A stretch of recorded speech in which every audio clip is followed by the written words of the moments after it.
Boys, how we doing? Welcome to Great, another baby. week of Rise Up, the podcast. I'm here with Scotty and Greg. You should know them by now. We have an action-packed episode here for you guys today. We got my good buddy Connor Kirst coming on the show later. But fellas, before we get into the good stuff, tell me about your day. Tell me how was your weekend? I got to see Greg this weekend, which is nice. I saw Scotty at the Pendry in Baltimore by the pool. It was a lovely day. Got a little training in with FOA this weekend. What else can you ask for? It was awesome. Yep. Love it. I guess my invite must have got lost in the mail. I don't know. What happened there? Yes, that's the answer. It did. You're a Montauk guy. I figured you were going to be spending all weekend at IKEA, so I just assumed. So IKEA's done. We got the couch. Montauk is over. That summer July month share is done. I'm back, moving into my new apartment. It's a process. We're getting it done. Right now I'm actually in a big time battle with my girlfriend if I can hang up a picture of me playing lacrosse. So just do it. Just do it. I'm going to tell you right now, Sibes, I'm going to tell you right now, this is an important moment in your life, okay? Agreed. If you lose this battle, forget it. The rest of your life, you're not getting shit. I told her. I told her. No, it's true, man. The only thing I want to hang up, it's a picture of from my senior year when we played against Yale and we beat them in overtime. And it's like one of my favorite pictures. And I'm just like, come on, just this one picture. It doesn't have to be above the couch in the living room, but it just got to go somewhere. You know what? Honestly, you could you could pause and wait and say, you know what? When I get a house, that's what I did. Look at this shit behind me. This wasn't hanging up in my apartment in New York. I'll tell you that much. Yeah. So yeah, okay. Pick your spots. We'll see. We're battling right now. We'll see who comes up with the win. Right now, Look, Scotty's got him riding a horse in the background of his shit. Makes me civilized. Which one are you? Seabiscuit back there. Biggest jock you've ever seen. Well, fellas, we had a great action-packed week of games last weekend in Salt Lake City. The first game that we're going to touch upon was the biggest margin of victory, and it was a game that we kind of looked at going in that was almost a tough pick. I think we all went with the Whips, but I think we figured the Atlas were going to put up a little bit more of a fight. They're really going to try to take out the champs here, and they really came up flat. Yeah, I think that matchup's always been Whips going into Whips right now, so that's maybe a little mentally in the Atlas's head. But also, listen, man, in that game, if you get ahead early, it's really tough to get out. Like it's tough to dig yourself out of that. Like sometimes, like twos, yes, but you have a solid goaltender in Bernler. He played his freaking nuts off. I mean, he played awesome. So it's hard to just get that momentum swinging your way again. Yeah, Scotty and I were talking this weekend. Scotty totally bet with his heart on this one last weekend, and I get that. Okay, but when you look at this situation, I mean, if we're just going to look analytical at what were the numbers, like Rambo scored a touchdown, okay, 4 goals, 3 assists, unbelievable. Like that dude definitely had this game circled for sure.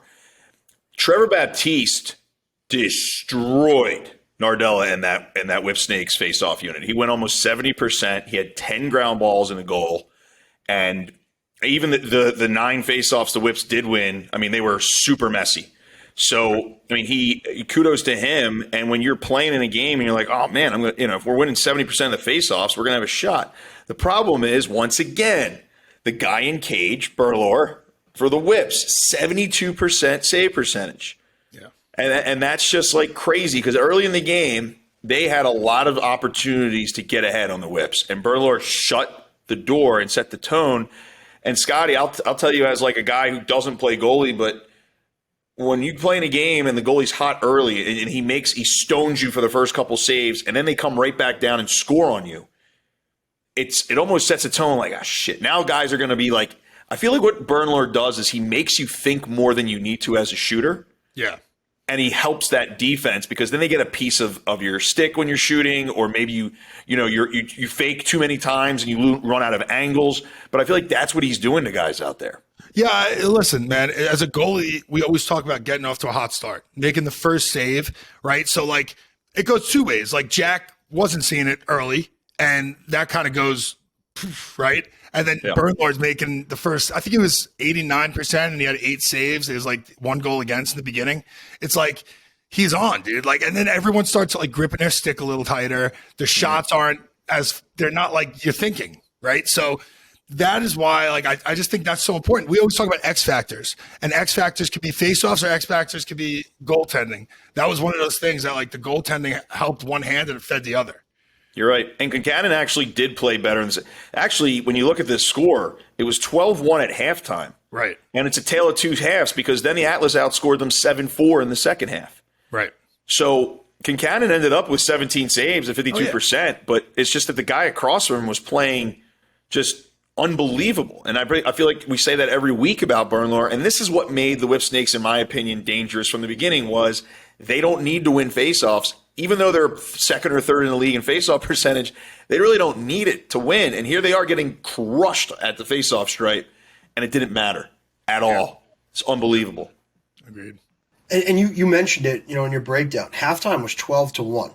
I mean, yeah, the second half might have been a tale of two halves, but something absolutely catastrophic would have had to happen for the Whips to lose this game. I think second half they go into it just, all right, let's spin the ball, let's use the clock, let's take good shots, let's keep just playing the game. But they're not really extending themselves. They're not gripping their sticks. They're just using the clock. Still playing sound defense. They never thought they were going to lose that game. I don't think they were worried about the push that the Atlas were making in the second half. Well, it's kind of ridiculous. I mean, it's Bernlohr. I'm going to keep harping on this because Atlas outground balled them 33-22.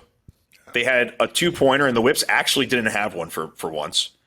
And the shots on goal, I mean, the Whips had a 33-26 advantage on shots on goal. So, but then when you look at the shots, overall shots, it looked like the Whips were just way more accurate and efficient because Whips only had 4 more shots in this game, right, which is nuts. That says a lot about the Whips defense because when you are losing 2-1 on faceoffs, and you're still, or 3-1 really, and you're still able to have more shots than your opponent. We're going back to that Whips defense. You got Earhart and Dunn anchoring that thing, and kudos to their defense. Yeah, I think. Listen, you're also getting clean saves, which is something that is hard to do. I think Bernlohr is one of the best in the league at doing it. Like there's guys that block the ball all over the league, but he catches them and he turns it into a possession. And when you get that, it's literally like an offensive boost because you're like up and out and you're getting the ball to the offense with like a full shot clock. So it's just I think it's one of those games. I think it's one of those games where everything went well for the Whips, and then I don't think it went well for the Atlas so well. So I think they'll match up again pretty soon. This makes me feel better 2 weeks later about the stardom, sit 'em, cut 'em when I picked Rambo. So just putting that out there. The question I have for you guys in terms of Atlas moving forward, their fourth leading midfield scorer is Danny Logan, his job out there is to play defense. Are we worried about, production after that first line of middies for the Atlas? They have Costabile, they have Bucaro, they have Docs, but then after that there's a drop-off. They have a D Middie who's their, fourth leading scorer. I think it says more about their D-mids and their ability to create offense. Also, I think, Trevor has scored a lot this year off of faceoffs.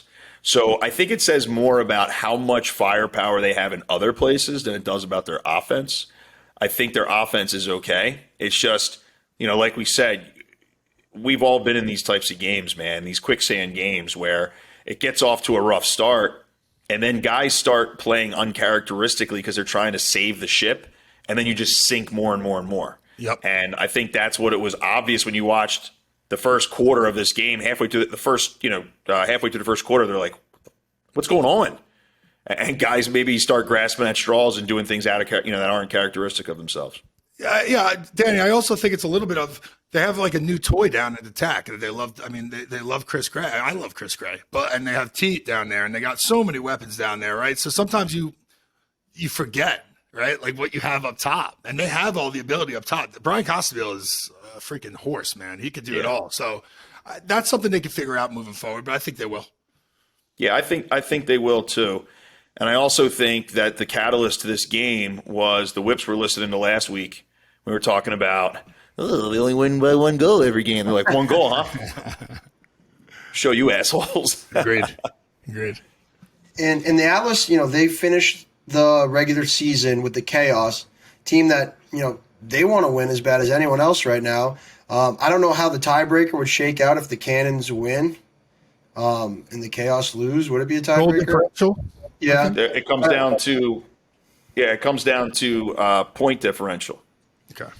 I don't have my TI-84 calculator out right now, so I'm not going to be Your crunching. TI-84? Yeah, Texas Instruments. I use an 83. You drop an old school. The kids have no idea what that is. Just so everybody knows, Cannons are at -23 score differential. Chaos are at -24. So in order for the Cannons to make the playoffs in this final week, the Chaos have to lose, and the Cannons have to win, and they have to win by more than 3. Or depending on how bad the Chaos lose, say the Chaos lose by 1, and the Cannons have to win by 2, but it's a -3 score differential, so they have to score 3 more goals than the Chaos do this weekend, and on top of that, they have to win. Interesting. I'd love to see some, chaos, some hearts be broken at the end of the season based on some goal differentials, but we'll see how it shakes out. Scotty's been through that before. Brother. Well, with that being said, let's pivot over to the Cannons game. They played the Chrome. Chrome won 11-9. The Cannons continue to be in games, but still just can't finish it off. They don't have that, they can't put the nail in the coffin. Yeah. Greg? Look, man, this has just been a rough go this year. And when you look at this Cannons team, you can't ever say, oh, they're missing pieces in this league, right? Look at next year. Next year's draft, there's like 30 22-year-olds coming out of college. The PLL is going to find themselves in an interesting situation because there's so much talent here. Yeah. Now, when you look at face-off situation, Connor Farrell went 12 for 23. Stephen Kelly went 11 for 22, almost a dead even there. Scanoni had a great game, went 64% with 16 saves. Morocco was sub 50% on his saves. Lyle got his, he got 3 points, which is actually really impressive to hold him to that. But Nick Turn, once again, making that push for Rookie of the Year. He had 4 assists, which is awesome for a rookie to be quarterbacking like that from his position. That's pretty impressive stuff. So, I think this was a back-and-forth game, and once again, the Cannons just didn't have it where it counted. Even though they outshot the Chrome, they had less turnovers than the Chrome. They had more caused turnovers than the Chrome. They just had less saves. And really, it just came down to that. And neither team scored 2. So, yeah, it just came down to a goalie war, really. In a tight game, Danny, like that, like we talk about the X factors, we always will. It's like, yeah, Scanoni was the X factor, right? Because it's a 2-goal game, right? It's goalies are going to make the difference there. If it's not faceoffs and that's a deadlock, it's got to be something, right? Something's got to give. Lyle is still having an MVP season, dude. Like he might get MVP of the league, and he might do it on a team that has 1 win. You think that's possible? Do I think it's going to happen? Probably not. Yeah. But he is the best player on the field. My MVP right now might be Bernlohr. Yeah. You know what I mean? I don't think we'll be back-to-back goalies. You know what a sneaky dark horse I think for MVP is? And we can touch upon it later when we talk about their game, but McCardle. He leads the league in assists. He's helping that Water Dogs team out so much, and I wonder what the odds are with the bookmakers on that one. But we can touch upon it more. But that came to my mind when I was going back through the notes for today's podcast, and he's really putting together a great season. Solid. If you're the Cannons going into this last game, obviously it's do or die, and even if they pull out a win against the Whips, they still might not even make it. As a player, what's your mentality going into this? Are you just like, fuck this, I want this season to be over, like this has been a nightmare of a season? Or well, knowing that a lot of changes could be made next year because of the performance, your mentality as a player has got to be, listen, I'm gonna have the best game. This is because your last impression is what people remember. So if it's their best game of the year, the last game of the year, and some of these guys turn it up, that's like a resume boost for the next season, I think. And that's how you got to go into it as a pro. Listen, my job's at stake. Scotty, I agree with everything you just said. What just popped into my head was, are they doing the draft bracket again this year? I haven't heard a single word about it. I don't know. Because the draft bracket takes care of that. That's the thing at NBA. From what I've heard, Adam Silver's inquired about to the PLL about how they set up their draft bracket. And for those who don't know, the first year at least, when the final four teams, so we had whoever was in last place, the last two place teams would play the two losers of the quarterfinals in the playoffs in a semifinal and then a championship, and whoever won that losers bracket got the number one pick in the ensuing season, which I thought was brilliant.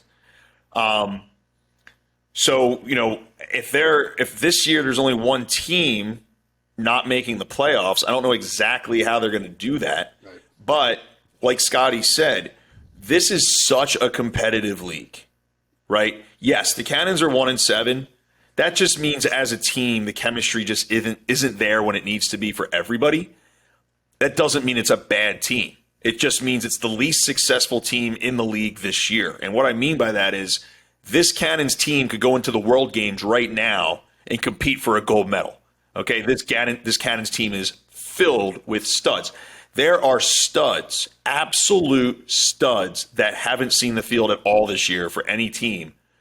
And it's just because there's just not enough spots for the top 0.00001% of lacrosse players. So, if you want to dial it back and say, I'm gonna cash it in here this last game, guess what? You're gonna be sitting at home probably watching the game just like we do right now. Yep. Because there's not going to be a roster spot for you because it's that competitive.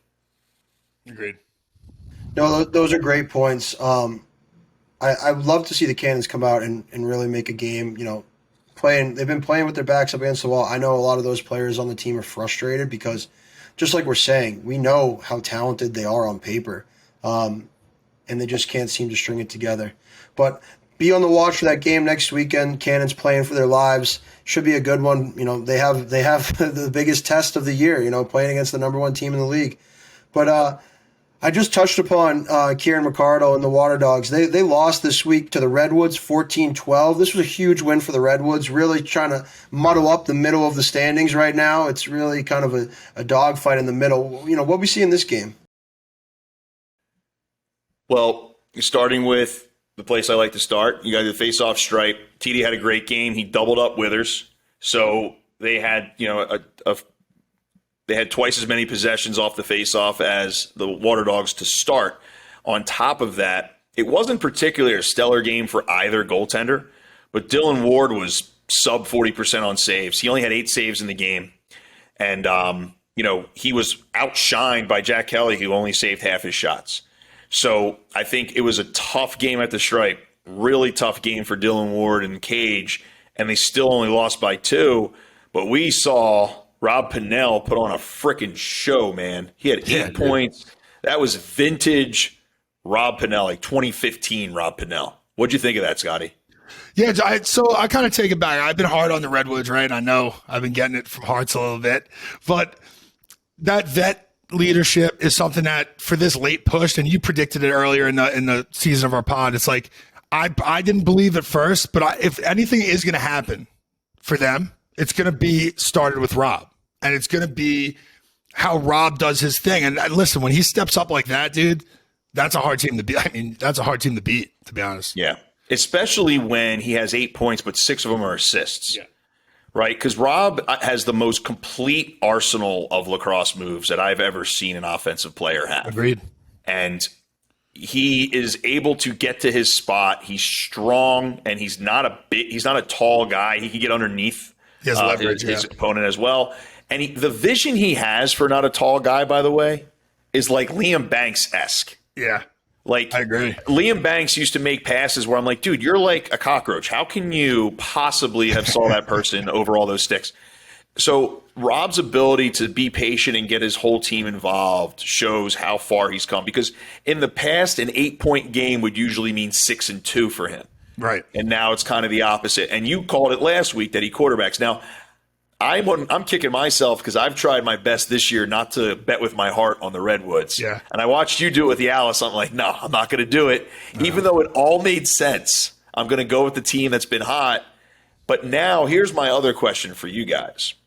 Do you bet Redwoods next week, or do you say, I don't know, the Redwoods have broken my heart before with this kind of thing? You know what I mean? Danny? We'll get into it when we talk about our picks. I just mean, does this mean the trajectories here? Because like Scotty said, we talked about at the beginning at the All-Star break, if there's anyone I trust to turn the ship around, it would be Nat St. Laurent. And they're turning it around, but they're kind of taking like 2 steps forward, 1 step back type of thing. Yeah. So is this going to, is this a moment where they're like, look, this is who we are, and we're only going to continue to improve from here? Or is it just that this team, because you have Garnsey, Cav, you have so many guys that play with raw emotion. Yeah. If the emotion isn't there, can they collapse? And also, speaking of time warp, Kyle Hartzell is like 2014 Kyle Hartzell right now, and it's scary for people. It looks good. Yeah.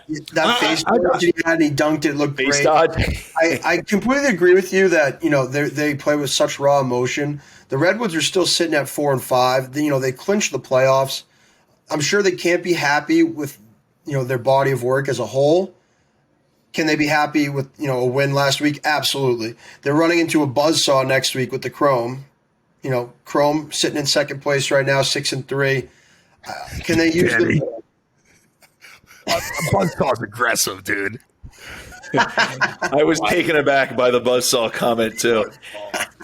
Come on, I'm gassing up the Chrome, but yeah, I think yes, they know they're in the playoffs, which is good. They would like to ride the momentum, but they're not in for an easy out, is what I'm trying to say.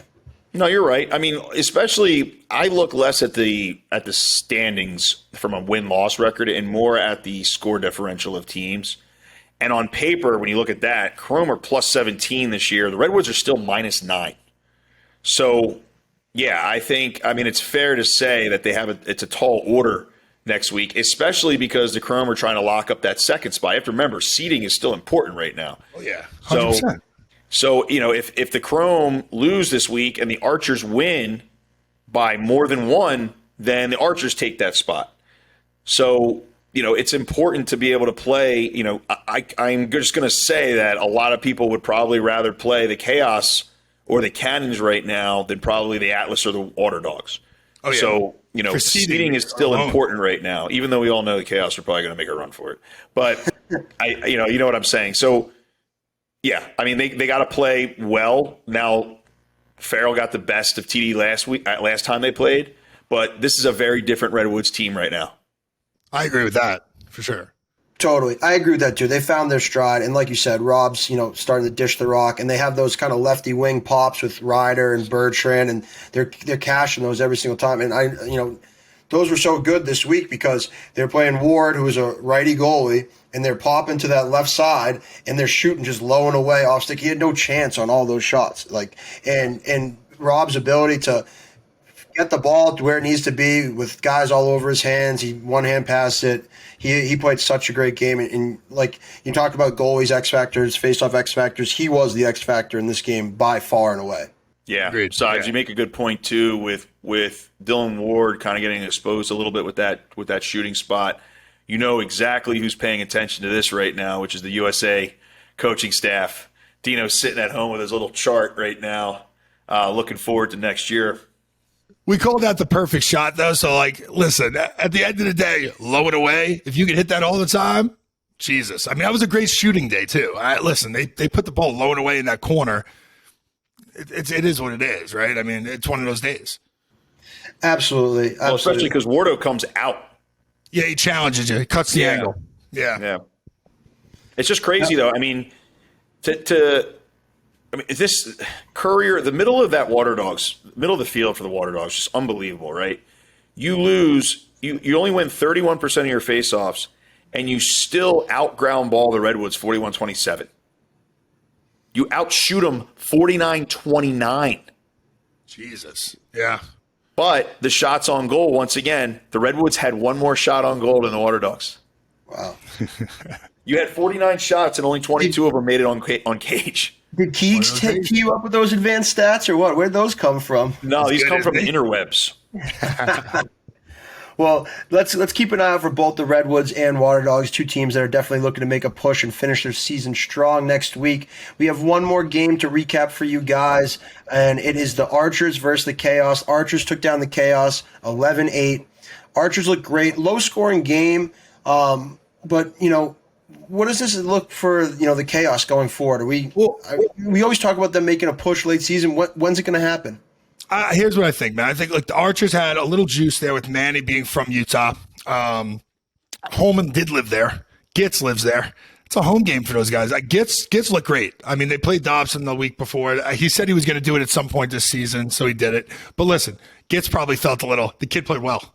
The kid played well, and anytime that happens, you're going to play a little bit better. So he looked good. I thought Gitz looked great. I thought, obviously, Tommy Schreiber, we can't not talk about it. I mean, the guy is incredible, 6 dude. points, man.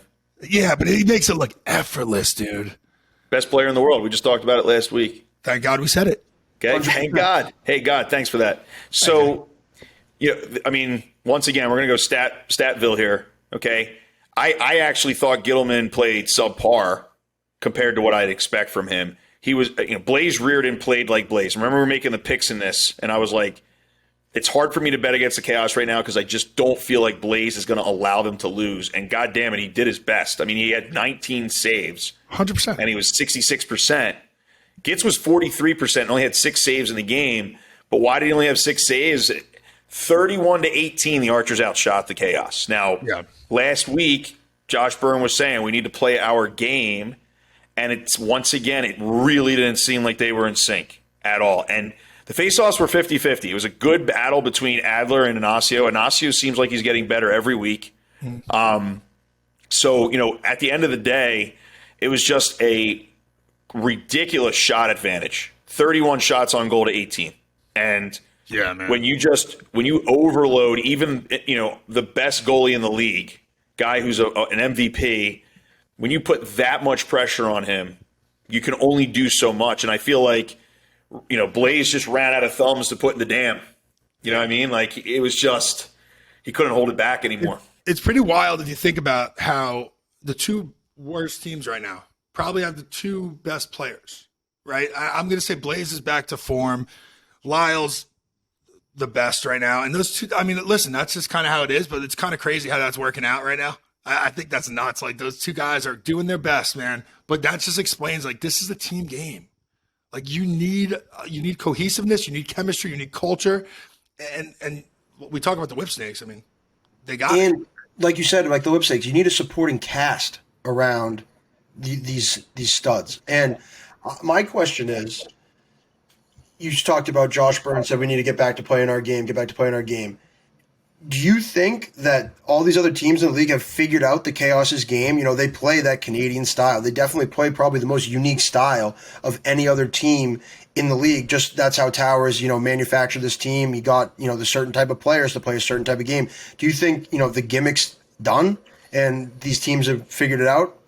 I don't think it's a gimmick. I think, look, when in the MLL, when the Nationals, Toronto Nationals became a team, they basically brought all the Canadians and Scotty, and they were really confusing a lot of people because they were playing a lot of two-man game. They were playing this indoor hybrid offense that Huntley was so known for. And then in the World Games, it was like, man, the only time we get to play against that type of offense for most American players is in World Games when we play Canada. Other than that, we never see it.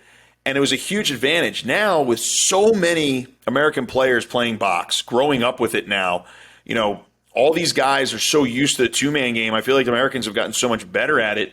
But at the end of the day, even in international play, America, we know the Canadians are going to do what they do. It's just that they're so good. It just comes down to how good they are.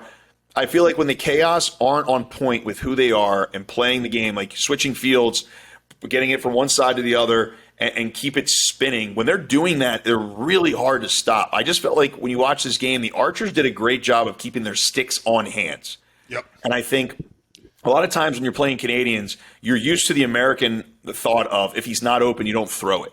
And Canadians throw the ball to guys on their ear to make them open, right? It's almost like Aaron Rodgers will throw his wide receivers open. You're not used to that. And I felt like the Archers really were draping the cutters in this game, and I thought they did a very good job. Well, listen, I also think having Tommy as the best U.S. indoor player right now, I think having him on that roster kind of prepares you a little bit to play against the chaos, right? And like the way he kind of likes to do stuff outdoor is very similar to like a Canadian offense. But I also know, like being on that nationals team, we used the MLL season that year, 2010, to prepare for he basically, Huntley was like, this is a training camp for the Worlds. And like, that's how those guys played together. And like, that's like you said, those guys came off the last, what they have, sixes and what else? Indoor season. I mean, so we talk about the burnout. I honestly still going to go with that. I think a lot of those guys are tired. Yeah. I honestly do, dude. Well, that's an interesting point, Scotty. Do you think these guys, and you know, we can look, we're just guessing because we don't know what's in their head, but do you feel like that gold medal in the sixes meant a little bit more than a PLL championship? I do. I think that was something like, you know, anytime international play, you said it, there's no feeling like it. I mean, those guys, that's a high. Yeah. That's like and the Canadians haven't won. They haven't won since 2014. So this was, you know, the sixes was a brand new thing, but it was their first gold medal since 2014. So, you know, who knows? I mean, I've never won a championship or gold medal and then continued to play in a season and expected to just like keep it going for a few more weeks with something else. So that's why I'm curious. Yeah, no, I agree with that, I think. It's funny you bring up the sixes too, because I think only the top 4 teams in the league this year qualify for that sixes tournament that they're going to do in the offseason. If you put the Chaos in that sixes tournament, they're not going to qualify for it. They'd probably win the goddamn thing. Wasn't that basically the Canadian sixes team? Yeah, I think that was the team. Them and Teat. Right? Yeah. I actually think this says a lot more about the defense of the Chaos not being able to hang with the speed of the Archers passing. Because like I said, Blaze was killing himself. He almost had 20 saves. Oh, yeah. But the Archers got that many shots off and that many shots on goal. That says the defense is doing something slow. They're either not rotating fast enough, they're not getting out on hands, or they're not sliding fast enough. But you could see, you know, real Captain America Tommy Schreiber showed up in this game and gave us exactly what we expect out of him. If they're getting around 50% of their faceoffs and Tommy Schreiber's playing like that maximum velocity Tommy Schreiber, this team can beat anybody. I agree. And I think, you know, just to give some more kudos to the Archers, I think not only did Tom have a great game, but, you know, Ryan Ambler had a great game. He was winning his matchup with the short stick D middies. I mean, he's so fast. He was blowing by them, making them look like they were stuck in mud. Connor Fields had another great game.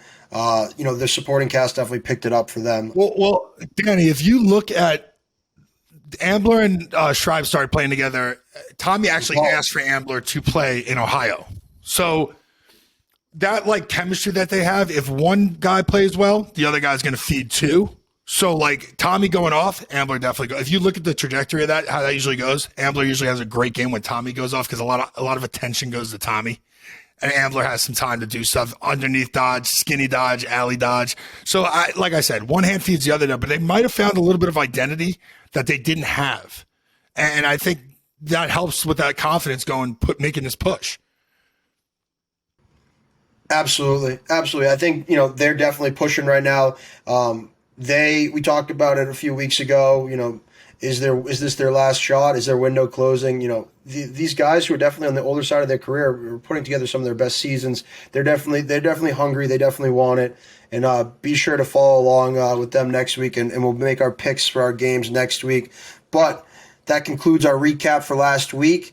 And now I'm very happy to turn it over to an interview with my good friend Connor Kirst, member of the Whipsnakes Lacrosse Club. Also plays for the Georgia Swarm, soon to be. He's going to play for the Desert Dogs next year. Welcome to the podcast, Connor Kirst. All right. What's up, baby? Connor, great to have you on Rise Up, the podcast. I'm here with Scotty and Greg. I don't know if you know them. They've had a lot of their buddies on the podcast so far, so I'm glad I get to have one of my buddies on right now. Welcome to the pod, man. Oh, appreciate you having me. Fired up Pumped to have you on, brother. Thanks. Yeah, this is awesome. Thanks for joining us today, brother. Thank you.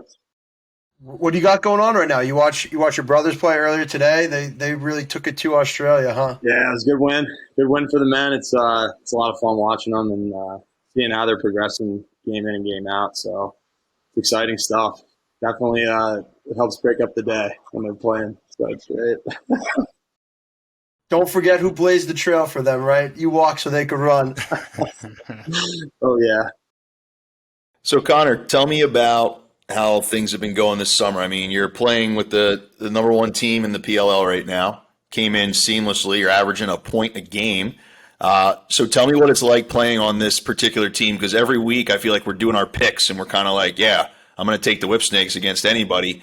Tell me about what it's like playing with that squad right now. Oh, it's awesome. It's an absolute blast. It's a challenge every week because every team is so talented and so good, and you can't really make mistakes. You can't beat yourself out there because other teams will take advantage. And just the way that all the guys prepare, the coaches put together a game plan, and the way everyone goes about handling the game plan and staying within the role that they have on the team, it's been an absolute blast, and it makes playing so much fun. And can't wait for every Friday where you got to travel, and then you see the guys, and we have a really hard practice, and then we get to the game, and it's just it's been a lot of fun, and hopefully we can continue to trend in the right direction when playoffs start. But we still have one more tough game against the Cannons, and yeah, we're fired up. Yeah, that's what. Yeah, tell me. Sorry, I just want to follow up with that. Tell me a little bit more, because I feel Scotty has dropped the word discipline a lot of times when you guys play. And I feel like a lot of times I've given the speech myself as a captain in games where you're like, please, everyone, just do your job. Don't worry about doing anyone else's job. I feel like the Whips really embody that. Is that something you guys talk about, or is it just something you do? We talk about it and try to do it as well. It's tough to explain, I guess, but everyone has like the team first mentality. And I mean, our coaches do a great job as well of making sure everyone plays for each other, not themselves. Yeah, I mean, that's really the way it's been going. So it's been good. It's been a lot of fun. So, like, Connor, I used to, in the MLL when Rambo was a rookie, we went to Charlotte, and I'm watching him go through a practice, and Stags was doing like a college practice. It was like line drills, everything, one-on-ones at 2-on-2, whatever. So I just like watching that relationship. How is that? Maddie's a leader on that team, and I know he's not like a yeller, right? So he's more like, just watch how I do it. Is that relationship, do you think that's like a great relationship for that locker room to see, just how they kind of have grown together and how they like kind of communicate? Absolutely. And I mean, Rambo's one of the most talented players right now, and coaches all over him all the time. And so you see that, and it kind of motivates you to do the little things and try your hardest, whether it's 2-on-2s in practice or we're going live 6-on-6. Like every rep really matters. And if Rambo takes one off, coach is all over him for it. And it raises the level of play in practice and in the game. So it's good stuff.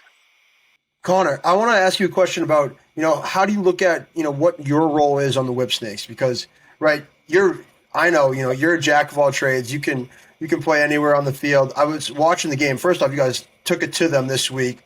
And second off, on the broadcast, Quint Kesnick was saying something like, I'm surprised how good Connor is defensively. You played attack when you're fifth year at Rutgers, but when you're at Villanova, we gave you a pole, you were taking face-offs, you were doing everything. So talk to me about what your mentality is as your role for this season for the Whips. Yeah. I mean, I just love being on a team, and I love being on the Whipsnakes. And so whatever I could do to play in that game, I'll do it. And so I started out playing a little bit of offense early on in the year. And then Jake got hurt, and so I transitioned to D like halfway through. And the last couple of games I've been playing as D Middie, which is tough in the PLL too. Guarding these guys, it's like, holy crap. But I mean, it's a challenge, and I'm all for it. Yeah, I got to work a little bit harder during my week to prepare for the challenge of the game. But I mean, like I said, being on Whipsnakes and playing for that team, it's just it's an absolute blast, and I have so much fun doing it. I'll do whatever I can to make sure that I'm out there. So D-Middie it is, and I'm ready to go. I feel like you're in a perfect position with that defense behind you, right? Like those guys are so disciplined. They played together. So, I mean, for a guy like you, that's a perfect situation using your athleticism, your toughness, right? And then just having you come in and like kind of, they're going to tell you where to be. Yeah, I just think that, you know, and like I said, that's something that's like not a lot of rookies have that opportunity in this league because you get in there and you're like, perform, right? Mm-hmm. That's more, I love that for you. I love what you're doing. I love how you kind of evolved this season to like, it wasn't a rush, right? You kind of like organically got to where you are right now. And I just think that's a piece of that culture. We talk about culture every week with the Whips. How is that culture? Could you talk a little bit about that? Yeah, it's amazing. And like you said, it makes playing, like shuffling in there and playing D-mid, it makes it really easy playing in front of those guys. I mean, Matt Dunn, Michael Earhart, Timmy Moeller, Bryce Young, Colin Squires, like, these guys they're really good at what they do. And it's not even just about worrying about their matchup. They're worried about the team defense and really just where to put guys. And it makes it a lot of fun playing in front of them and playing with them. But yeah, the culture, it's just the team first attitude. And it's everyone has it. So it's amazing. Yeah. Connor, what do you think was the most interesting or challenging adjustment coming from the college game / high school game into this PLL rules? Yeah, the shot clock. I mean, by the time you clear the ball and you get your guys on, you really have like 30 seconds. And sometimes it could be even less, depending on how the subbing goes. And so you got to make something work within that 30 seconds. And I know like college is 80 seconds and this is 52, right? But 20 seconds to clear the ball. Huge difference, yeah. Yeah, huge difference. And so you can't even get the ball around. You gotta get into a 2-man game with a Middie and a guy at X or a guy on the wing or like immediately. And so that's probably the biggest adjustment that you have to make. It's just that much faster. It's crazy. And college has gotten so much faster too. But yeah, PLL is very fast. I remember when we played. I played my first season in the MLL, and then I remember watching college lacrosse the next year, and I was like, "This is boring as hell. I can't believe guys are playing like this." And then they added an 80-second shot clock. Thank God. Yeah. I remember the first run I had. I came off the field. I'm like, "Holy shit! This is a NASCAR race. Fast. This is unbelievable. Yeah. Fast, Crazy." Yeah. Who's somebody in the locker room who's kind of helped you out since you got on the team? Kind of took you under their wing a little bit. Mike Earhart. He been incredible leader. Just to watch him go about the way he operates week in and week out, and the way he addresses the team, he's incredible. And I love playing with him and for him because he really he puts in a lot of work to do what he does. It doesn't just happen. He's a stud. Yeah, he's incredible. And you're right. He's gotten progressively better every year he's played professional lacrosse. 100%. I remember in the World Games in 2018, he showed up and we were like, "This is the best player on the planet." Like, oh my God. And if you're going to emulate somebody, that's definitely it. So that's not a surprising answer at all for me. Yeah, he's amazing. He's amazing. Switching gears a little, you played in the NOL this year for the first time. Talk to me about that, how that was, integrating into a more Canadian-based game, and how has it helped you this year in the field? Oh, it helped a ton. The NLL and I think it's so much fun. I've never had more fun playing just because of the team aspect. Like I was defense, just by subbing off hard, like running to the bench and getting on an O guy, that can give you transition, and that like our team counts that as a bench assist. So stuff like that. I mean, it's just. Like you can't give it to a guy and have him run through. I mean, we had Lyle, and Lyle did that a lot, but I mean, usually it's like you got to have 3 or 4 passes and picks, and just it's so hard to score, and such a team-oriented game. I think I already said that, but it was so much fun, and it's so intense out there too. That was something that I had to get used to. Guys are really, really, really intense and strong out there, and so. You got to have your head on a swivel, head up, mouthpiece in. But I mean, it's just an absolute blast, and hopefully I can continue to play. Did anyone ever ask you to drop the mitts out there? What? You're a pretty tough customer. Yeah. 2 times, and I said no twice. I didn't have it in my belt, but Business decision. I want to get one. I want to get one in, but You'll get there. Yeah. Why'd you turn him down? Who? It was on face off. This guy just kept hitting me. He was like, "Come on, let's dance, let's dance." I'm like, "No, thanks, man." No, Good. I love it. And you're playing out in Vegas next year on the expansion team. That should be fun, huh? Yeah, it should be fun. A lot of fun. God bless you. They just had us out there, a couple of us, 2 weeks ago, and we got to meet. How was that? It was a blast. Got to meet some. We put on a little clinic for the community, which was great. Got to meet some of the season ticket holders, and yeah, it's definitely an exciting time. And the ownership group behind the Desert Dogs is incredible. And If it's anything like a Vegas Knights game, you guys will be good. yeah, that's what. Yeah, we'll see. Time will tell, but. That's my squad, dude. Yeah, Desert Dog, that's my squad. That's a good scene out there. Going to be spending a lot of game checks immediately after the game, huh? Might not be a plus. No profit there. Oh, It's awesome. That's all right. yeah. Love it. I mean, you're killing it in box and field. Talk to me about how awesome it is. You know, you're the oldest in your family. Seeing the younger guys in your family really, making an impact in the college game now. How cool has that been? Oh, it's been awesome. Yeah, it just makes you think of all the times that we were beating up on each other in the basement or in the backyard. And just to see how much fun they're having too, just like with their buddies on the team. And then, yeah, the game itself, it's cool to see them doing well, but really how they're doing with their friends on the team and in school. It's awesome to see. And it's a lot of fun, and hopefully they can continue to do well. It's awesome. The Cannons might need to put your brother in cage. I don't know. They need to change something there. I don't know. He could be a good spark, man. You know what, though? That's actually a great question, because for those of us who may be betting this weekend, you guys have locked up the number 1 overall seed. You're going against a team that has struggled mightily this year. Tell me, what's the idea for you? Like, is it the mentality of the team, let's finish this so that we can soar right into the playoffs? Or do we want to rest certain guys so that we can compete and make sure that no one gets hurt going into the playoffs? Like, where do you think your team mentality is right now? We're just treating it like another week, another big game.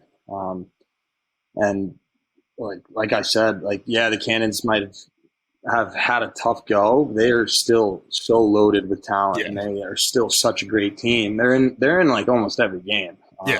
Oh yeah. And so we're going in full steam ahead and going to try to put our best foot forward and get another win. And hopefully we do that. Yeah, if I know Stags, he's going to try to finish it right.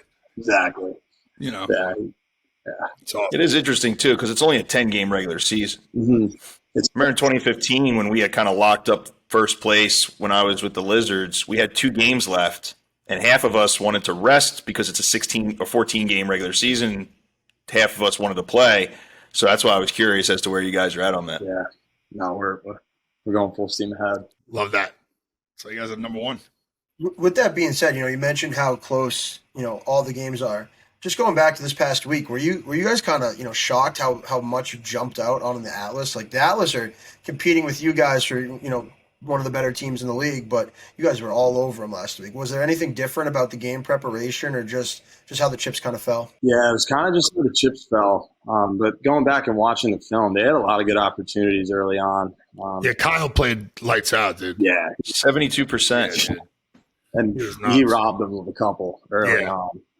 And then the game's totally different. But, yeah, it was we got a lot of good bounces go our way, and we played hard. And so, it was kind of a different game. But, yeah, definitely happy with the outcome. I know Rambo was ready for that. He loves going against Dirk. He loves going against Dirk. Touchdown, Scotty. He scored a touchdown on him. I know. He loves that. He loves that Durkin matchup, man. He loves it. Yeah. He loves it. Seems like it. Yeah. Yeah. So with you guys getting ready for this, now you're coming into a culture that is used to winning this thing. 2 out of 3 seasons they've won it. When you came in on day one, was there a look? We are who we are, and the only people who can beat us is us, or was it more the mentality of yesterday means nothing? We're starting from scratch. I would say the majority of the focus of the team is on us, and trying to improve our play with each other every time we're out in the field. And one thing about this year, we've been practicing very hard before the game, day before. And we're getting after it. 2v2s, 3v3s, up and down. And it's helped at least raise the intensity when we start games. Because that's kind of the hardest part, right? Like, how do you handle a day before a game practice? Like, do you just get the sticks warm, or do you get after it a little bit, or do you get after it a lot? And then, I don't know, and then head to the game. We've been getting after it a lot, and it's helped us not play into the game, but start hard right away, and have that intensity level where it needs to be. And then every week we watch the film together, O&D, then clean some stuff up, and then get ready for the next opponent. Love that. Awesome. Connor, now I got you on here with 2 professional lacrosse vets. You're in your second year now. Do you have any questions for them? Maybe something on their experience or something that they picked up along the way? Yeah, I do actually. What you got? I knew you were prepared. You always came prepared. So what would you guys do? So Monday, Tuesday is like you guys would say that's like your hard days, right? In prepping for a game. Yeah, like workout wise for sure. Yeah. I think. What about like? I made the mistake early in my career, Connor, of training hard, heavy, too often. Okay. And MLL games were different, though. MLL games were like a marathon because you would practice. It was a long ass weekend. You practice Friday night, you sit around in your hotel room till Saturday night, go home Sunday where your flight was usually delayed. So it's just a terrible weekend. And the games I think were like 3 hours long. So it was a totally different world. But at the same time, I learned on the second half of my career when I was doing better to manage it. Okay. And I guess it depends. I mean, it depends on the position. Like I always felt like an NFL linebacker for 2 days after my games. Like I felt like I needed to be wrapped in ice. So Tuesdays, Wednesdays were usually my hard days. Thursday was my taper day. What was Monday? And then Friday I would what do you say? Monday was your day off, right? Just rest. It depends. Yeah, because remember you'd be on a flight or sitting in an airport for 4 hours on Sunday. Yeah. You get home and back to New York City, and it feels like I got beat up. So Monday, you just need to stretch and rehab. So yeah, Tuesday, Wednesday would be heavy. Thursday would be the taper day, and then Friday you'd save it for practice. Okay. So yeah, I agree with that, Connor. I think the biggest thing for us to play as long as we did was figuring out what works for us, which is different for everyone, right? Yeah, but also based on position, having like discipline and routine. Because some of these guys, like we always call like a second or third year like lull, because guys don't have their college strength coach anymore. They're on their own. You're young, right? So it's like that's where you got to figure out what works for you and like have that discipline to just go at it. Like you guys are getting compensated well now, so it's like, listen, you're gonna want to make that roster. So like that internal drive is there. You're built like a brick shit house. So, I mean, you're gonna be fine. Like, but physically, yeah, I think the lifting for me, because we're both lifters, Greg and I, it's like, you know what? How do I get this workout in? Because I know I'm more confident when I'm lifting and training. Yeah, Connor, what's your plan for this coming off season as far as like how you're gonna approach that? Because that's interesting. Everyone's different. Yeah. So assuming we go all the way, or planning for that, we'll have a couple weeks before tryouts for the NLL, or for the Desert Dogs. But looking at that, I'll usually just like try to run 3 times a week and then lift 3 times as well. But I don't necessarily have like a so like a program that I do. Yeah, I mean, don't so do I'm what just- don't do what Rambo does. I don't think anyone can. I will say, Cooch, you were working out with Cooch a lot this offseason. He was telling me that you were in the best shape that he's ever seen. You were beating his ass in 300 shuttles, and I was like, there's no way. Yeah, no, I mean that's because of the indoor. I mean, you wear so much pads and you're running around. Oh, it gets you in great shape. And then some rinks don't have the ice underneath, or some arenas, so it's just a sauna in there. Yeah. So yeah, I guess I'll just run and then lift. I gotta look into a legit program, I think. But I'm open. You live in Jersey, right? Talking YouTube, trying to find some new stuff. Do you live in Jersey? Yeah, Yeah, I mean, you got some of the best strength coaches in the country in New Jersey, man. Agreed, bro. Yeah, you can easily find somebody. That's for sure. You'll be good to go. We'll get you off the TJ Comizio program. We'll get you in a legit one. Oh yeah. But Connor, man, this was great, guys. Do we have anything else for Connor before we let him go? No, man. I just thanks for the info. Now I know to bet whips this weekend, so I appreciate the insider. Yeah, dude, it's been a pleasure, man. I always want to see how that experience is for you guys. You're on one of probably the best ran, I think, team in the league, right? I think they do it right. So I'm excited to see what you guys do this year. Appreciate it. Thanks for having me. It was a pleasure speaking with you guys, and take it easy. Absolutely. Right, Thanks for coming on, Kirst. We're rooting for you. We're rooting for the Whips. Have a great night. I'll see you around, bud. See ya. Thanks. Everybody, welcome back. We hope you enjoyed that interview with Connor Kirst. We hope that he drops the mitts next year in the NOL season. But we are back with the mailbag section of this podcast. We introduced it last week, had some great questions. We had some great questions written in this week. It was hard to choose just 3. Make sure you guys keep sending them in, and we'll keep asking them. First question for you guys. It's a little bit of a long one. They must have used all the characters on Twitter, all 240 of them or whatever it is. But the question is, I'm currently a rising senior in high school. A lot of my friends have already committed to D1. I've only received little interest but no offers.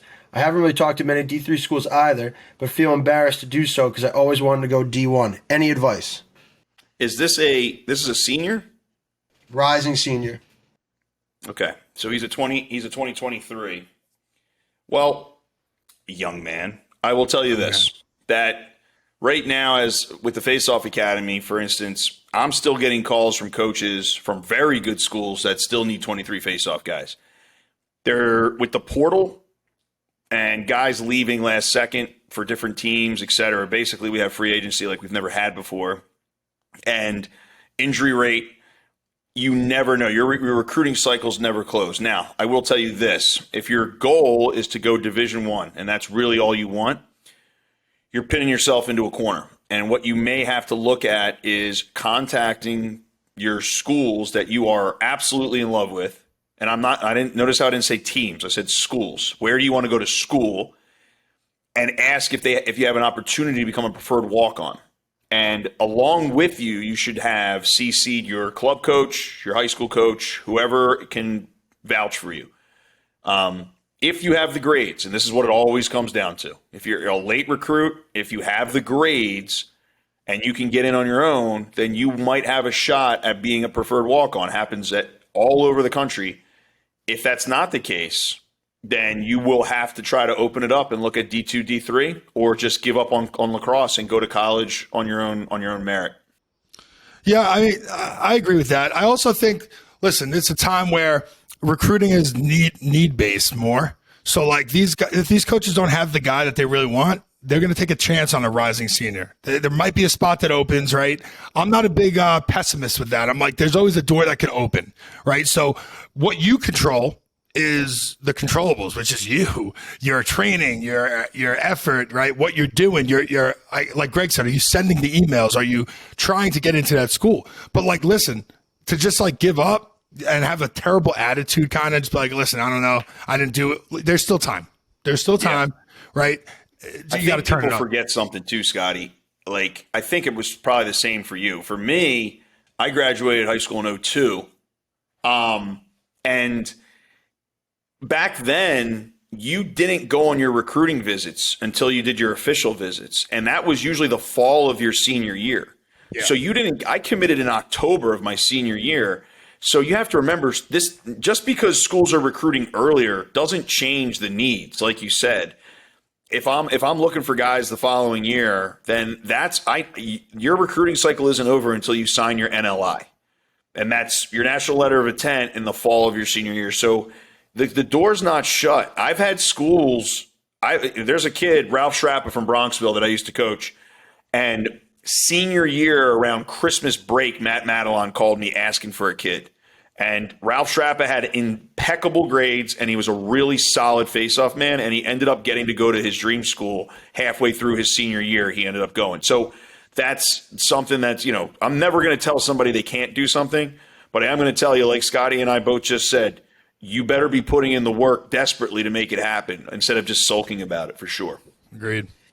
I think you guys hit the nail on the head. Also, I think something else maybe throw in, definitely what you guys said, focus on yourself, focus on your training, be proactive. I know it's never too late. There's stories on about all the time. We had Trevor Baptiste on our podcast.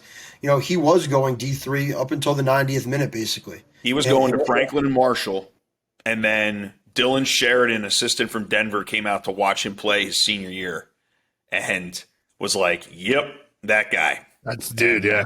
Yeah. There you go. And there's stories like that all the time. There's people that start at D3 schools and transfer into D1.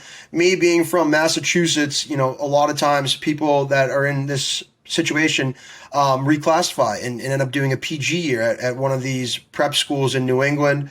I think that's maybe an avenue to look through. But like these guys said, don't ever close the door on yourself. You can always get better. There's always room for improvement. And don't be pessimistic, like Scotty said. Go into it with a positive attitude. And if you love playing lacrosse, and your goal is to just play lacrosse, even if your goal is to play D1, there is a place for everyone to play, whether it is D1, D2, D3, and you'll always have an opportunity to keep, pursuing your passion. MCLA as well, man. Yeah. Club program, club ball is 100%. Awesome. 100%. Absolutely. Great first question. Great answers from you guys. I couldn't have agreed more. Second question brings us back to the PLL realm. We have, what do you trust more, the Whipsnakes offense or the Whipsnakes defense? Well, I'm a goalie, so I'm going to go with the defense, and the way Bernlohr's been so consistent, I mean, that's huge, right? Like, I think at the end of the day, it's like almost like football. Defense does win championships, I believe. I think in the playoffs, that's a really good foundation to have. When shit hits the fan, offense isn't working, people are scheming for your offense. I think the defensive reliability there, I'm going to take the Whips D. I'm going to play devil's advocate on this one because it's such an impossible question because this team is built from the back to the front. But even though Bernlohr, in my opinion, is pushing for that MVP spot, challenging Trevor, I still think that regardless of how many goals are scored, the Whipsnakes offense always finds a way to score one more. And the way I say that is look at how many times Rambo in a late game has broken the Redwoods back, right? How many times have they had the ball in overtime? How many times have they had the ball last in a game? And they always manage to get the goal they need, whether it's a 1 or a 2-pointer. So I'm just going to say that I trust, I watched Matt Rambo rip my soul out my final game of my career twice in 30 seconds to give the Whips their championship. So I have seen it firsthand, and I definitely trust this offense to get it done when they need to. Yeah, I mean, I love you guys playing both sides of the coin, and I think both points are valid. I just think I trust the defense a little bit more because the defense allows them to win those single-digit games, right? We talk about, I get your point, Greg, about, they always find the one more on offense, the one extra goal on offense to get them the win. But to be a professional and hold these other teams to single digits is an insane feat. And the Whips are doing it, almost, I don't have the stats in front of me. I might have to have Greg look it up, but at least 50% of the games, it feels like they're holding these teams to single-digit goals, which in my mind is an insane feat. It's a great point because when you look at their body of work so far this year, look at their last game, right?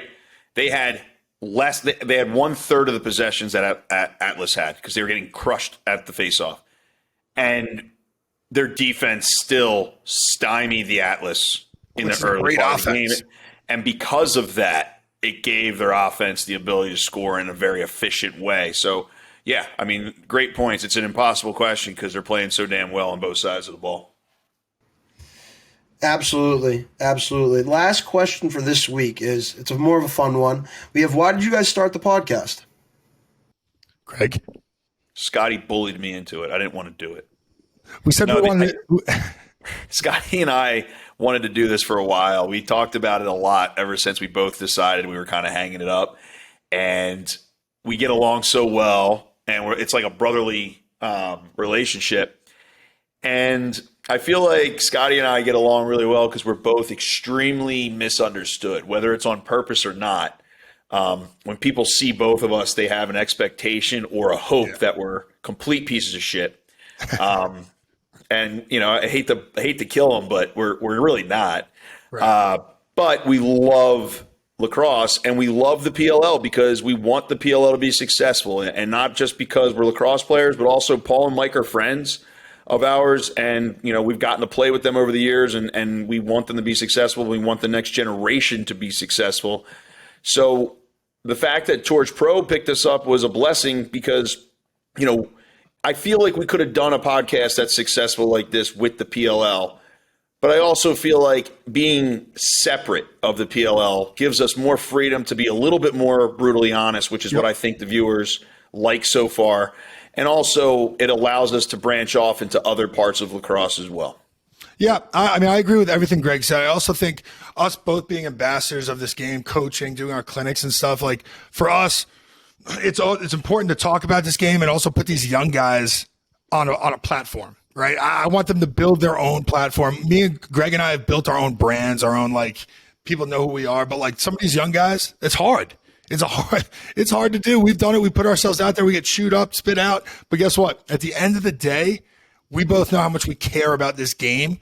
And that's like something that we could pass to these guys, getting a guy like Kirst on here, getting a guy like Asher, right? Getting these guys on here that are young to just give them a platform, man, to speak and like tell how it is. Absolutely. And I'm so glad that you guys did come up with this idea, because how I got involved was a little bit different. Basically, one of my best friends from high school played at Colgate. I visited Colgate a few times. If any of you guys ever get the chance to do that, go visit Colgate. It's a good time. But and I got to know Noah and Danny, and Noah told me that this was happening under the company that they work for, TorchPro. And I was like, dude, how can I get involved? And then basically I saw Danny Healy at a bar Memorial Day weekend and was about a couple sodas deep and was basically bullying him to let me get involved, and my persistence worked, and I'm so glad I did, because like I said, like you guys, as much as you guys care about the game, I'm in the same boat. I love it.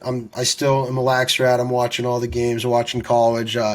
I get made fun of for being the age I am, still caring so much, but it's just, it's a passion of mine, and I love that I'm able to do this with you guys. You know what, Saj, you bring up a point. Why is it not cool to watch lacrosse when you're an adult, but you can wear another man's jersey in football and sit there and drink 16 beers on a Sunday, and that's awesome? Like, I don't get that. And I think usually it's because lacrosse players are, and I'll be honest, we've been dealing with it all of our years playing pro. They get bitter because they're not playing pro, right? Or they get bitter because their careers ended, and now it's like, oh, lacrosse, oh, the guys don't get paid that much. Right. Oh, really? Working, like a killing yourself in the financial world, getting everybody's coffee. You're the coolest. It's just interesting that is a thing, because it's a real thing. Why do you think it's not cool to like lacrosse after you're done playing it? I don't know. I think that's a great point you bring up about the football. People wearing Tom Brady's jersey, but I mean, I wear PLL t-shirt jerseys of my boys all the time, and I think it's cool. Sibes, you're my X factor here, baby. It's a blessing that we got you on here. Yeah, right. I mean, listen, but also having that that other perspective, right? Like you give us a fresh perspective all the time, because sometimes Greg and I could go into some of the doldrums of it, right? Like we've done it for 13, 14, 15 years. It's like, yeah, sometimes we take it for granted. And I understand, like you always said, like cup of coffee. Yeah, but you know what? I know how hard you worked. I know how hard it is. Dude, and that's becoming like, for me, a pro, that's really important. whether it's 3 seconds or 14 years, means that you are in the less than 1% of guys who put on a helmet and try to play this game. I mean, you think about how many friends you know that played lacrosse with you that played Division I, let alone started or were an All-American or got drafted. I mean, that says a lot. But the real reason, I don't think Sibes knows this, the real reason that you were brought on here to be the host was me and Scotty had a meeting with TorchPro, and we were like, look, we need an attractive guy that's doing this, because Scotty and I look like a couple of mutants. And Danny was like, I got just the guy.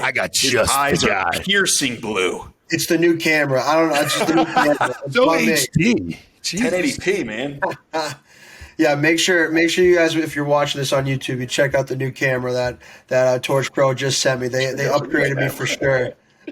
But no, I think it's a great question. I think it's awesome how passionate we all are. And like you said, Greg, make following, watching, supporting lacrosse, cool. Make it acceptable. Like you said, we don't care. We don't care who, says poo-poo to us that we're watching the PLL games on a Saturday, Friday. Like, that's because we love it. And there's other people out there that also, love it as much as us, and it's growing. And I think that this podcast is helping that. And like you guys said, helping the growth of the popularity of the league, of the sport that we all love. Amen. Well, that wraps up this week's mailbag. 3 great questions. Make sure you keep sending them in. Comment on the Instagram if you have any questions. Tweet at us if you have any questions. We see them all, and we'll sift through those and get those out for next week. That brings us to our next segment, all of our favorite segments, one of the most impossible segments, the Start, Sit, Cut segment. Basically, if this is your first time listening, it's an impossible question where we pick 3 of the best players at a certain position, and we try to say who we should sit, who we should cut, and who we should start. This week, we're doing midfielders, and we have 3 of the best: Tom Schreiber, Connor Kelly, Miles Jones. I'm not going to put either of you on the spot. You guys can decide who starts, but good luck with this one, fellas. I'll go Tommy Schreiber's starting. I got Miles bench because I think he's due after what Robbie did. Robbie did a hell of a job last week, but I think that's how they do it on that offense. Someone else is going to step up. And Connor, I'm cutting. Fuck. Yeah. Ooh, cutting Connor, huh? I know, dude. All right, so, I'm starting Schreiber. This is the easiest start of all time. Connor Kelly leads the league in 2-point goals. So I'm going to sit him, and I'm going to cut Miles. And if Miles is listening to this, I owe you a drink. But, you got to go with the stats on that one. But, yeah, Tom Schreiber is the easy start on this. He's the best player in the world. He's getting hotter. I think he seems as healthy as I've seen him. Either that or he's just totally faking it like a freak. But he looks awesome. So, yeah, that's an easy start for me. What about you, Sibes? I'm going to agree with Greg on this one. And I guess, you guys are right. This was the easiest start that we've had so far. I think it might be the first one all 3 of us agree on, too. But definitely starting Tom. And that game he played last week, watching him, that behind-the-back feed he had to the crease was just – it's like, who even thinks about doing that? And it's just so fluid.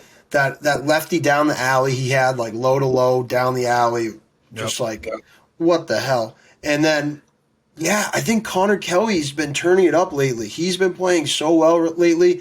He's been a huge catalyst to that Water Dogs 5-game win streak. But Miles is having no slouch of a season either. He's leading the midfielders in points for the Redwoods. He's got 20 points. He has 2 2-pointers. But I'm going to give Connor Kelly that edge because, like Greg said, he leads the league in 2-pointers. He has 4 2-pointers. That's a ton. Yeah, dude. Yeah, that's a lot of 2-pointers. And when you look at the point differential, I mean, there's 6. Connor has 6 more points. But, I mean, he's also shooting the lights out. So, yeah, I mean. I think another interesting way to look at it, too, is I think Connor Kelly is a lot more important to the Water Dogs in their success than Miles might be to the Redwoods in their success. Yeah. Right? A lot of the offense for the Redwoods comes from down low behind the cage, right, with Rob and with Ryder and with Cav and Bertrand.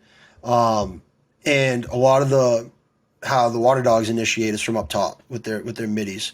So he kind of really makes that train go for the Water Dogs, and that's why I made that decision between the two of them. But yeah, that was a tough one.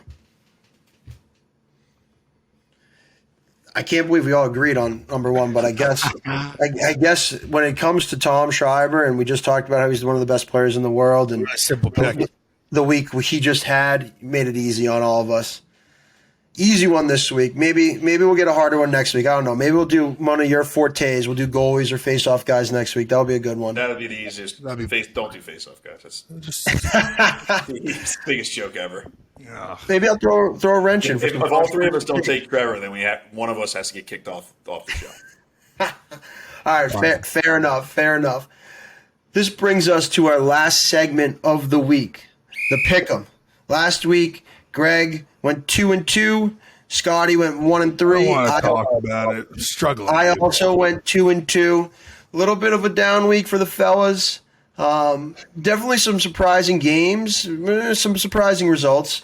We all kind of picked the Archers to get upset. That didn't happen. So maybe we got to mix it up this week. But we got some great games. You know, the season's ending out in Seattle, right? Seattle, Washington is the final week. Yep. I think that's a new venue this year. That'll be very cool for those guys and for the fans out there in Seattle to go check out the PLL.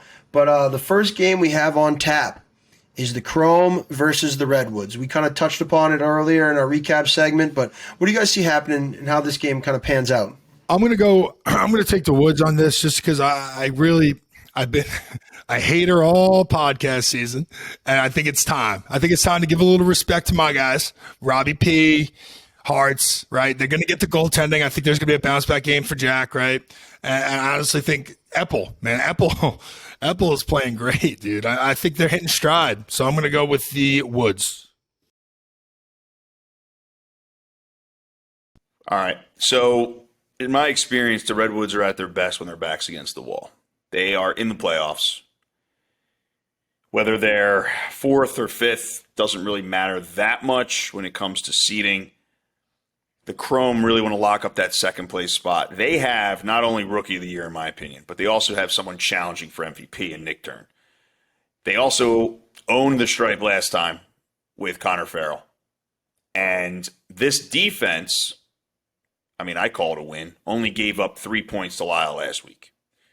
So I feel like they're going to be able to handle a little bit more of Rob Pennell being Rob Pennell, who he is, right now. I feel like they're going to be able to handle that a little bit better. I feel like they're going to have more possessions, and I feel like their offense, when they have the ball, is going to get the job done. So I'm going to have to go with the Chrome in this first game here. I love it. Do I even need to answer at this point? You guys know what I'm picking. Just make it easy. Chrome. It's the Chrome. It's the Chrome. Like for all the reasons you guys said, but it's funny you bring up Epple and how well he's playing this year. I mean, did that not make my start him, sit him, cut him, pick easy and my rationale last week? He took off Sauer's head, just absolutely cranked him. Yeah, that's it does. I know he's a scary dude out there, but yeah, no, I'm going with the Chrome. I think they're gonna wrap up the season with a win. It will be their best season as a franchise or club so far, and I think they're going to get that last win to roll into the playoffs. I absolutely hate not having a Friday night game. By the way, me too. Pizza night is so much better with PLL. Yeah. So we got 2 Saturday, 2 Sunday this weekend, and the next Saturday game will be the Archers versus Water Dogs. I think this has the making to be one of the best games of the weekend. I agree. I agree too, dude. A fascinating face-off matchup. I'm interested to see who gets put out there for the Water Dogs. I think Tucci has had a pretty solid rookie year Withers has struggled. I don't think he's been over 50% yet this season. So it'll be interesting if we end up getting a rookie-on-rookie matchup. If I were the Water Dogs coaching staff and we knew we were making the playoffs, I would sit there and say, let's let the rookie play this one last game because we're going into the playoffs after this, and let's see what Tucci can give us versus another rookie, compare apples to apples. So that'll be interesting. But the way that Archer's offense scored, scored as far as getting shots off and the amount of shots they got off, man, that was pretty crazy. So it'll be interesting to see what happens in this game. This is a tough one to pick, but I feel like they're just onto something. It's really weird to have, a situation like this coming up where you could end up with two rookies going against each other at the stripe. I'm kind of stuck on that. Now, here's the other thing, though. Did the Archers pay attention to, last week, what was happening against Dylan Ward? I think 100%. And those guys are accurate shooters, so they definitely do their homework. But can their defense, particularly Gitz, who's had a shaky year, hang with that Water Dogs offense if they are getting the ball, if they are getting their possessions? That's what I'm stuck on right now. Because I don't trust the Archers defense that much right now. So what are you going with? Do we need to come back to you? Yeah, come back to me. Wow. Listen, I learned my lesson. I'm taking the Archers this week. I learned my lesson last week. I just think, honestly, when Tommy's leading and playing at that level with the support of Marcus and Manny, and then you get a little sprinkle of Ambler, they're going to be hard to beat.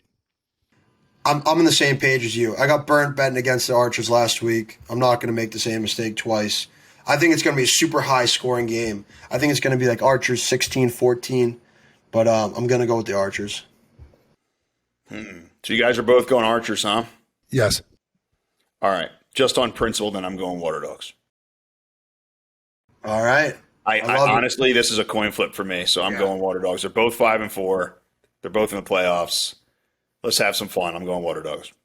You think it's going to be high scoring like myself? Yeah, absolutely. I think both of these teams are going to get their possessions.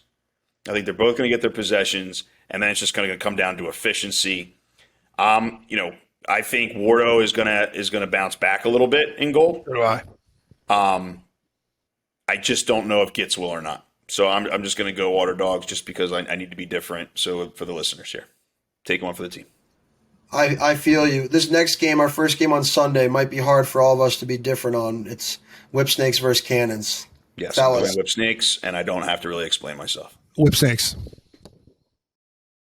Whipsnakes. I mean, right? That's been the only consistent of the season of the picks. It's an easy win for each of us every week. Well, it kind of sucks because the last few weeks I've been guaranteed 2 wins every week as long as I pick against the Cannons and for the Whipsnakes.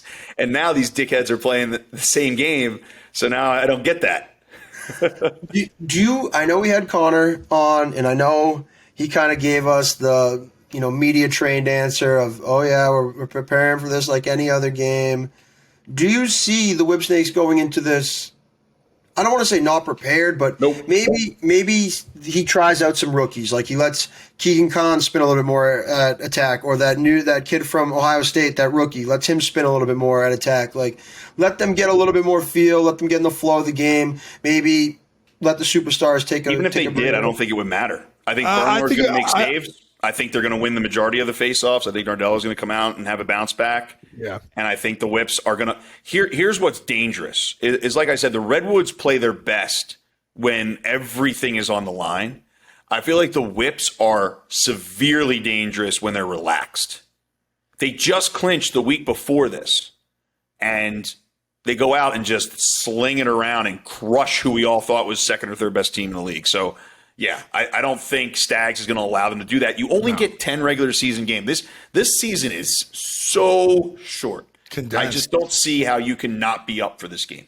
I agree with Greg. Stags ain't going to let that happen. Also, just having those vet guys that have won championships, they know how important it is to go into the playoffs with momentum, positive momentum, and I can't see it. Absolutely. And I agree with you guys. I was just playing a little devil's advocate. I think they're going to come out ready to play. I think they're going to curb stomp the Cannons. I think the Cannons are all but done.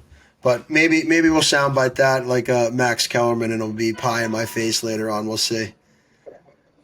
Last game, rounding out the regular season of the PLL, we have Atlas versus Chaos. Chaos desperately need a win to clinch that 7-hole to make the playoffs. Scotty, we'll start with you. What are we thinking on this one? Dude, I just have to go. I believe in Blaze. I might be being a little biased. I love Jack too, though. So it's like I'm rooting for both those guys to go ham this game. But I gotta believe the Chaos know what's on the line. I have to believe it in my heart that they know if they win, they're in, and they got to do it pretty good. I don't know. They're not going to do it handily. I'll tell you that. It's not going to be it won't be a big score differential. I think Jack's going to play his butt off. I think Blaze is going to play his butt off. It's his last game of the year. I'm going to just take the Chaos just because I love underdogs. So I'm going to go with the Chaos. So here's the thing, is they're playing last. It's the last game of the season when they play. So they are going to know if they're in the playoffs or not, which is kind of dangerous, right? The game before that, I think we all just agreed that the Whips are going to win. And then what you're left with is a game in which you're like, all right, we could back our way into this thing. We're going to be in the playoffs no matter what. That could be great, or it could be doomsday.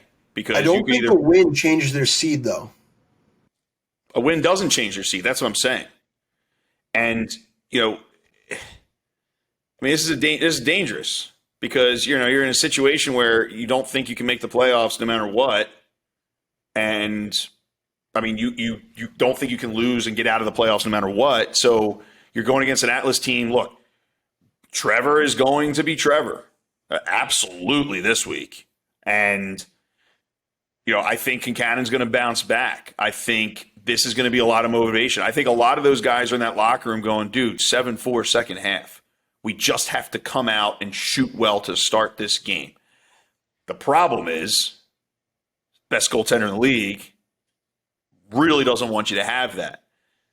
It's not about Blaze, though. I feel like if you know you're in and you're just playing and you're happy to be there for that game, if the defense isn't on point, that Atlas team can put up goals, man, especially when they're winning all those draws.